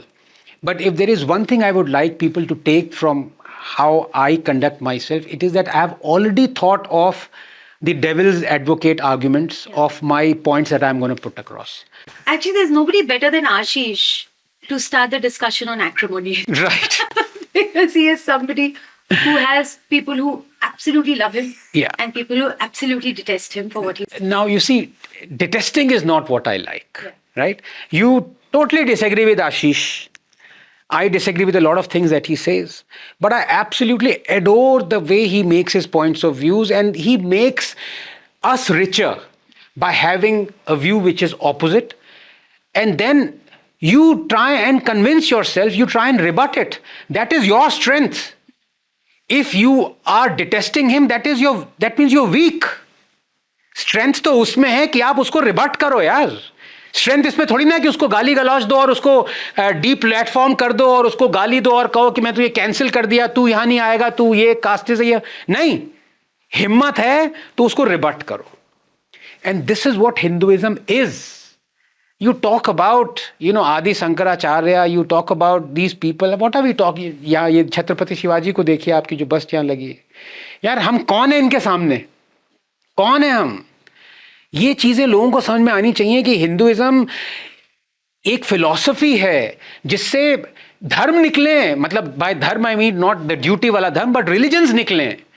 जो अब लोग Hinduism को बहुत सारे लोग गालियां दे रहे हैं, उनमें से दो. लेकिन the closest one can mirror science and Darwinian evolution is what I adhere to. I'm not saying I'm absolutely right in doing that, but मुझे लगा कि more often than not, I have, been at peace. I've been proven not wrong. I'm not saying I've been proven right, but I've been proven not wrong if I stick to, what science and Darwinian evolution teaches us, and which is that the only way forward is by giving people choice and by competing. And by competing, you can compete in whatever field you must do, but competing for ideas is the most important thing. और disagreements तो वहीं से आते हैं. In fact मैं आपको क्या बताऊं, पहला और आखिरी आर्टिकल, अनफॉर्चुनेटली आखिरी नहीं होना चाहिए और होने चाहिए, जो मैंने ऑप इंडिया के लिए लिखा था, वो 2019 में 1 week after Modi came to power. और मैंने कहा था खूब लड़ो. लेफ्ट की लड़ाइयां अब इररेलेवेंट हो गई हैं. मैंने कहा था right must remove the forefinger and remove the middle finger for the left and put the first finger at Modi. लड़ो. मेरा ये मतलब नहीं था वो जो मीम है कूल फनी शर्ट की, लड़ो, समाप्त कर दो एक दूसरे को. खूब लड़ो, समाप्त मत करो, लेकिन लड़ो. In fact, the article you wrote. पर जो लोग अभी, I want to finish this, जो इतनी गालियां तुम्हें मिल रही हैं ऑप इंडिया को, लोग लड़ रहे हैं, that's horrible. Because what that tells you is that the other person is weak. You want to fight. You fight at a place which is equal footing that you decide. But let's not cancel people. Let's not be abusive towards your own community. If somebody is abusive towards you from some other thing, then you have a right of rebuttal. But उसमें भी नुपुर के साथ हमने देखा क्या हुआ. The other Nupur, she was rebutting something, और वो दूसरा आदमी अकेले घूम रहा है, मतलब फ्री घूम रहे हैं. लेकिन amongst this lot that believes in the civilizational values of Bharat, India, Hinduism, I would say, I prefer disagreements. But don't cancel and abuse people just because you disagree with them. I think that's very wrong. And I'm including for the first time, तुम्हें तो गालियां पड़ती रहती हैं, साई को जो मिलती हैं इतनी गालियां औरों को भी, that's wrong. You brand people as casteist, and this is absolute rubbish. So I would love it if Ashish, Sai come to this thing, and I wouldn't even want to take part in that because I'm not an expert. I would love to be a fly on the wall. I would love to listen to you guys. I think you will be the one with maximum disagreement. And it will be fun for me to watch and actually moderate that discussion. Yeah. So I had asked people to ask you some questions. Oh dear. Quick questions. Sure. Okay. How did you lose so much weight? Netflix, chill, or a book? What's his favorite fruit? My wife's cooking. अरे नहीं पिटाई कर पाओगे. No, but actually, there is some logic behind it because I've never ever exercised in my life. I'm an out and out foodie. I used to love chola bhaturas and Mysore pak, all three kinds of Mysore pak. The authentic Tamilian one and the non-authentic ones also. But no, but then as the quirk of fate happened, I was given some medicines to be had for life, and those medicines caused terrible leg ache. So the doctor was prescribing 80 milligram of statin. I said, मैं तो चल नहीं पा रहा हूँ भाई इसको. तो कहने लगे वेट तभी इसका डोजेज तभी कम होगी जब वेट कम करोगे तो उसके अकॉर्डिंगली डोज कम होगी. So that is how the reason of losing weight. Otherwise, it's nothing to do with looking good or being fit and all. Honestly, there has never been a desire to be fit in my life. Better than ever. Really? So I'm no longer a well-rounded personality, you mean? Such a shame. Neither are you, by the way. If I'm not mistaken, you've lost weight even faster than I have. Yes. Health scares are something that get us to do remarkably great I know. things. Yes. Which is better, Mysore Pak or steamed bhatura? Oh dear, come on, Mysore Pak. Okay, there's one serious question which I think a lot of people would like to ask you. I'd frame it differently, but Rohit Kapoor asks, how would Kanhaiya Lal ji's family feel after seeing you supporting Zubair's freedom of expression? Okay. Look, first of all, it was a shock what happened to Kanhaiya Lal ji and his family, and I feel just absolutely distraught even by the mere mention of their name. You know what we did, we failed him and his family. I suspect, let me be very honest, they would be angry at me, they would be very sad at me, they would probably hate me. But would they want me to be different from what my principles that I've said I should stand for? That's the question. I leave it to them. I have huge regard and respect for them. But if they would want that, Anand, you believed always all your life to stand up, even if you standing up for horrible people, even if standing up for them means walking on hot coals. But if your principle is free speech and you standing up for that, and we want you to change, let me put it, for them. Let's take Kanhaiya Lal out of Yes, the equation. yes. But generally, it is largely accepted that this individual is rather vile. He has painted targets on several women. Yes, yes. Nupur Sharma, she suffered what she did because of what he did. And I understand your principle stand that freedom of expression must be absolute. But With 4 caveats. So it's not absolute. Yeah. Correct. And I've explained those caveats. Right. But society often also, it's in the very nature of human beings in a society to ask for retribution. And therefore, when he got caught saying something for which he could potentially be prosecuted. For the child, this thing he recently, yeah. Right. Yeah. So, morally and ethically, your principles stand, I completely understand. But I'm sure you understand why people would wonder that if you support Nupur Sharma and if you think what happened to her was wrong, then why would you support a repeat offender who has done this not just with her? So here, yeah, understood. And as you said, let's take Kanhaiya Lal ji's family out of it. But here, let me make a distinction. So, for example, in this thing where he's named the child, I think, or the video, yes. So he's broken a law, and that's a just law, right? Now, his excuse is whataboutery. That other media houses did it, he did it, you didn't go after them. I'm sorry, whataboutery. Unequal application of law cannot be an excuse. You can't say, why are you coming after me because I have murdered X? You didn't go after someone who murdered Y. That's not an excuse. You've committed a crime. So I did not stand up with him for that. I stand up, I'll explain. Only on one case I stood up where FIR was lodged again. That tweet is still there, so I haven't deleted that tweet, where he called someone a hate monger. Yeah.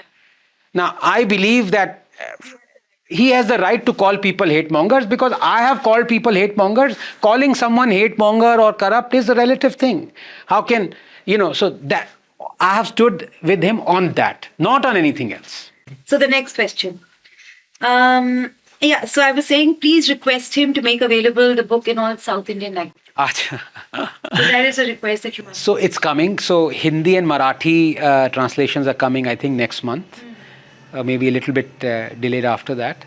And yes, the plan is to have as I said, we were all taken aback, except my dear publisher Praveen, who always knew this is going to do well, but I certainly didn't know.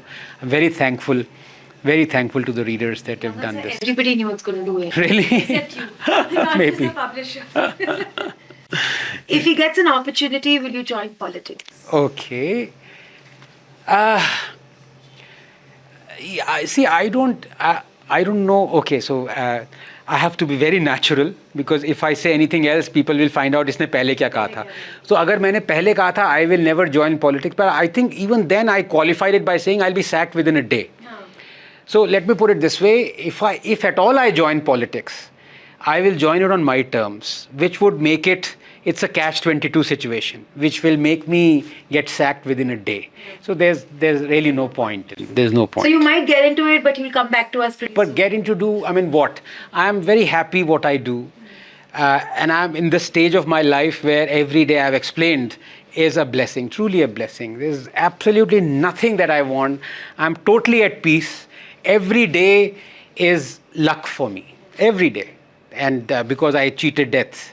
And, भगवान किसी को या Darwin किसी को ये वो ना दे, लेकिन जिसको मिल जाता है वो फिर अगर उसकी लाइफ नहीं सुधरी, अगर उसको ये रेवलेशन नहीं आया कि यार you are a different person, then he or she can do whatever, join politics and do this and that, but I'm absolutely at peace, yeah. Now, since you said Bhagwan, and which was very instinctive. It is, yes, absolutely, yes. So this question is, are you really an atheist? Yes, I am. I mean, what else should a scientist be? I've said this before, it surprises me that scientists are believers. Those two are completely polar opposites.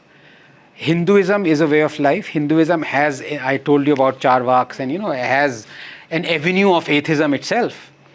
But there is a difference between agnostic and atheist and a Darwinian atheist. I'm a Darwinian atheist, and I've explained the terms very clearly. What is a Darwinian atheist? Yeah. You said you don't believe in creationism. And Yes. So, correct. So, although there might be a doubt, how did universe come into being? There is very little doubt, I would say, how universe came into being through Big Bang. But what was there before Big Bang? And there are theories, Alexander Vilenkin and BVG theorem, whatever it may be. There are still some doubts. According to me, there is no doubt how Earth was made, how living forms originated on Earth. According to me. So now, most religions believe that God created Earth, God created Adam, Eve, this, that. So I don't believe in that. Now, by corollary, I wouldn't believe that God exists, because if God made all these things, and I know all these things were not made by this, but by sheer chance and by Darwinian evolution, then there's I can't believe in God. You believe that a divine power exists? No, I don't. You don't? I don't. All right. What is Mr. Ranganathan sir's view on Subramaniam Swami's switch? Sorry, you have to define which decadal switch. No, but I've said this before. The man's a genius, right? I admire him for his academic credentials. Absolutely. I mean, he proved Mahalanobis, very difficult to pronounce him. He was the father of Indian statistics. Wrong in his landmark couple of papers. The guy's a genius. And most geniuses are flawed. So Swami is also flawed. I completely don't agree with him on most things now, and the way he's approaching, at this stage in his life, various avenues, and the way he's become acrimonious, needless for a genius to, do that. And the way he's come after a lot of people, including you, if I might add, is. But as I said, his U-turns have been many. What does 72 in his username stand for? Horse?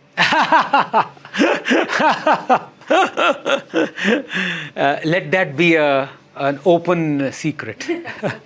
How important is vegetarianism to protecting our ways and traditions? I think we've touched upon it. Yeah, I mean, I'm a vegetarian, but of course, the important thing for me is, at least I believe in, is not to cause pain while you consume stuff. And there's why, I love Jains because of that. As to the fact that I eat plants and do plants have pain receptors, there are doubts about it. Overwhelmingly, the evidence is they don't, but if new science comes, then I would be a hypocrite. I have to eat something, right? So.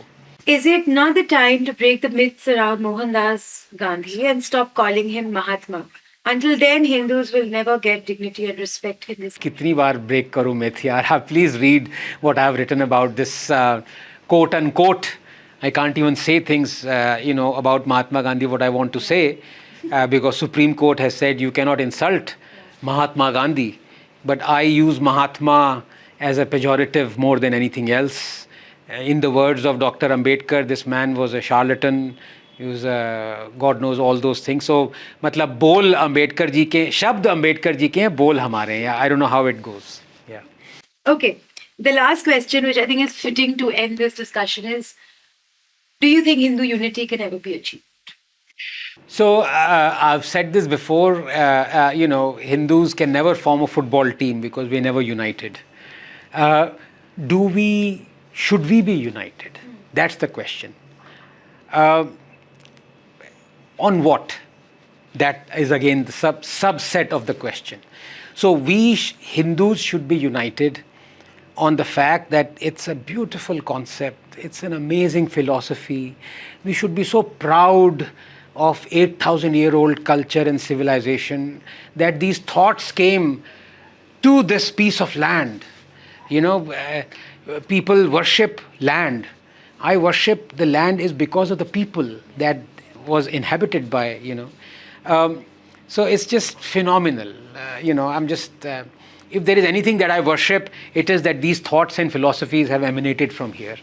And people have always disagreed. You said you love the fact that different streams have emanated through disagreements only, and I think that's a beautiful thing. So should we be united about one rule book that Hindus should follow? No, I don't think that is the right chart or course to take. But should we be united about that this philosophy has to be preserved at all costs? Yes, absolutely. And should we fight for our civilizational rights and for people to reclaim what was built by our ancestors? Absolutely, yes. Thank you so much, Dr. Ranganathan. I love the fact that you and I can sit and talk for over 2 hours. My God. Yeah. Disagreeing about so many things. Yes, I think we still walk away yes. with great friends. And absolutely. With so much love for each other. Bilkul. Please buy this book. I deliberately did not go into too many specifics of this book because I think all of us need to stop being lazy. Yes. Actually buy the book and read it to know the specifics and not listen to podcasts and interviews to essentially skim through the book auditorily in 1 hour. So please buy the book, read it. It tells us how we are truly 8th class or 10th class or 15th class citizens in our own nation. You may not agree with some of the solutions he has suggested, but it is a required reading if you want to understand how India has turned into an apartheid state and how it has historically been an apartheid state against Hindus. And if I can just add something to that, something new, some new quirkiness. So earlier, 10 years ago, I would write articles that were 8,000 words long, 9,000 words long. There was an avenue for that. Not that, I wanted readers for it, but my own thing. I loved articulating things in the long form thing. I have written articles that are, I think, co-authored even 15,000 words long. So have you, in fact, But that age has changed. Now it's more audio-visual, which is great. I mean, things change and, can you articulate looking at people in the eye and, more emphasis, and that is great. Podcasts are the new thing. लेकिन इसमें एक नई चीज़ मैंने देखी कि अब वो जो पॉडकास्टर्स है वो कह रहे हैं कि इसको 1.5 स्पीड पे देखो यार ये 2 की स्पीड पे 2.5 ये नहीं मेम साहब जैसे लगान में था ये मैं नहीं कर पाऊंगा so my request is this podcast might be what 2.5 hours long I think please watch it at normal speed otherwise मुझे कुछ आई ट्राइड दैट 1.5 स्पीड पता नहीं क्या होने लगा मुझे it's like I was on those jumpy जीरा जो तल रहे होते हैं ना वैसे ऐसे उछल रहे होते हैं Have you watched podcasts on? I generally watch it on. Is it? My son watches on that. I want to like talk is this thing. क्या कर रहा है ढंग से normal speed पे देख. तो इसको normal speed पे देखना please. And do watch and more than watching, please go buy this book. Thank you. It's a seminal work. It's simply written, easy to understand and easy to remember. It's a primer that we've all been waiting for to articulate exactly why the majority of this country feels persecuted and legitimately so. Thank you so much, Nupur. I thoroughly enjoyed it. And we need another podcast to abuse Rahul Roshan, your boss, Absolutely. isn't it? उसके लिए अलग हाँ, उसका. उनको यहाँ बैठाएंगे. उसके लिए 4 घंटे लगेंगे 4 कितना? घंटे. हाँ. And you and I will talk हाँ. about him and he'll just quietly sit. Just sit there, मुर्गा बने, साइड पे बैठ के मुर्गा बनेगा. Done. So thank you so much. Thank you so much. Take care.